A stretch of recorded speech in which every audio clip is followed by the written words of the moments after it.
En contemplant l'étable de Föhrenhof que la famille Isler a transformée pour y engraisser des taureaux, l'observateur ressent un réel sentiment de bien-être. Les animaux s'y sentent bien eux aussi. Les animaux sont très calmes, chacun a sa place réservée.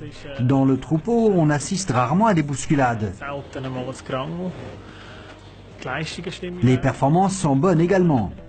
Depuis que nous avons opté pour l'affouragement automatisé, l'ambiance est devenue nettement plus calme à l'étable. J'ai le sentiment que les animaux vont bien. Quelques 260 taureaux bien nourris se sont déjà couchés dans les logettes individuelles. Ce faisant, la condition indispensable au succès de l'engraissement des taureaux est remplie. Un bon système d'étable, tel que nous le voyons ici, est indispensable. Les animaux doivent pouvoir se déplacer sans stress, se relaxer et manger suffisamment. Une bonne qualité de l'air, une aire de repos confortable et de l'eau fraîche sont autant d'éléments qui ont leur importance. L'œil du chef d'exploitation et sa capacité à identifier les besoins des animaux sont également primordiaux. Sans oublier naturellement une ration fourragère bien adaptée.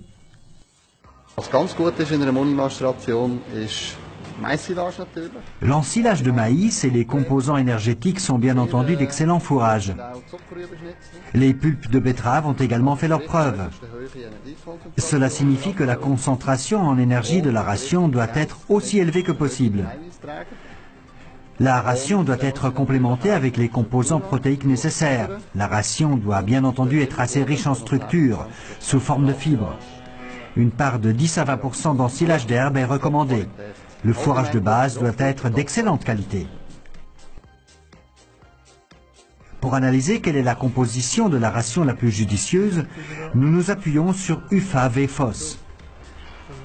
Dans le cas présent, nous nous basons sur la variante pour taureau d'engraissement taureau. La ration, avec sa complémentation en protéines, est adaptée à la physiologie de l'animal.